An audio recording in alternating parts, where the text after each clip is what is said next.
ना अलग कर दो, सारे इंडियन इससे इन्फ्लुएंस हो जाते हैं। एक नया आंदोलन कर दिया इस आदमी ने।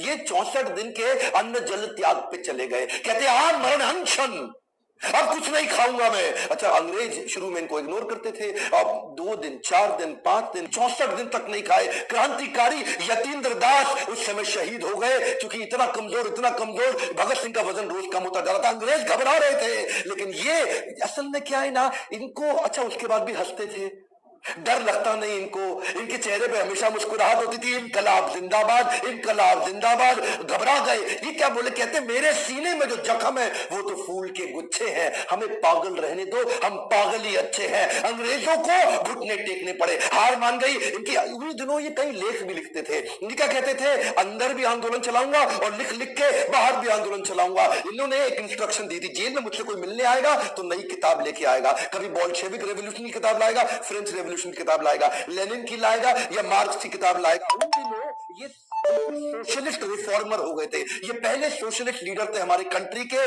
उस समय एचआरए को एचएसआरए इन्होंने कर दिया, सोशलिस्ट रिफॉर्म अपने मूवमेंट को बना दिया। देखते ही देखते 300 किताबें और पढ़ डाली और 3000 पन्ने लिख भी डाले। आज उसको बाद बाहर भेजते थे उसको, आज उनमें से कुछ है और कुछ नहीं है। कहते तो थे कि ये एक नास्तिक है, लेकिन भगवत गीता की छोटी किताब और स्वामी विवेकानंद का चित्र जेब में जरूर रखते थे। जेल में भी किताबें पढ़ने की दीवानगी को लेकर अंग्रेज भी बड़े परेशान हो चुके थे। कार्ल मार्क्स और लेनिन से ये विशेष प्रभावित थे। अब इनको फांसी की सलाह दे दी गई।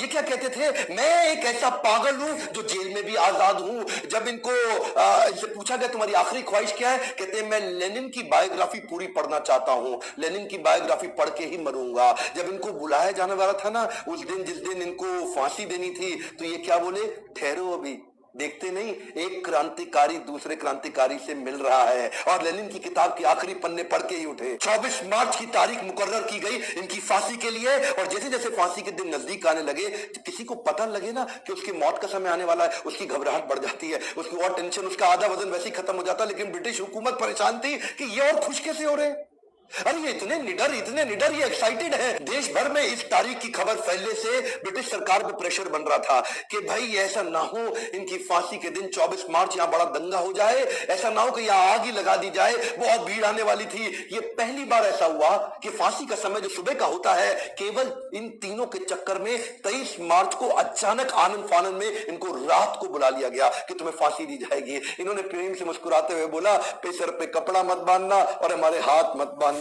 कुछ ऐसा हो सकता है क्या, उन्होंने बोला ठीक है हाथ नहीं बांधते लेकिन सर पे कपड़ा तो बांधना पड़ेगा। ये मुस्कुराते हुए इनकलाब जिंदाबाद दोनों फांसी पे चूम के फंदे को गले पे झूल गए। गर्व है मुझे कि मैं ऐसे देश में जन्म लिया जहां अमर शहीद भगत सिंह आए थे। लेकिन मुझे दुख है कि आज भी कई मूर्ख बेवकूफ इतिहासकार अपनी हिस्ट्री की किताब उठा के देख लेना, इनको शहीद का दर्जा नहीं देते, इनको आतंकवादी उन्होंने लिखा हुआ है किताबों के अंदर। दुख होता है मुझे। हमारे गांधी को राष्ट्रपिता माना, मुझे कोई तकलीफ नहीं है। गांधी को राष्ट्रपिता, फादर ऑफ नेशन सब बोलते हैं, मुझे कोई तकलीफ नहीं। पर क्या भगत सिंह को हम राष्ट्रपुत्र की उपाधि दिला सकते हैं? 550 सांसद, 545, मैं चाहता हूं उन तक ये वीडियो पहुंचे, संसद में आवाज उठे कि भगत सिंह को राष्ट्रपुत्र की उपाधि घोषित की जानी चाहिए, भगत सिंह को ऑफिशियली शहीद का दर्जा दिया जाना चाहिए। आज भी अंग्रेजों की किताबों में इनको शहीद नहीं माना जाता, आतंकवादी माना जाता है। आप मेरा साथ दीजिए, कमेंट बॉक्स में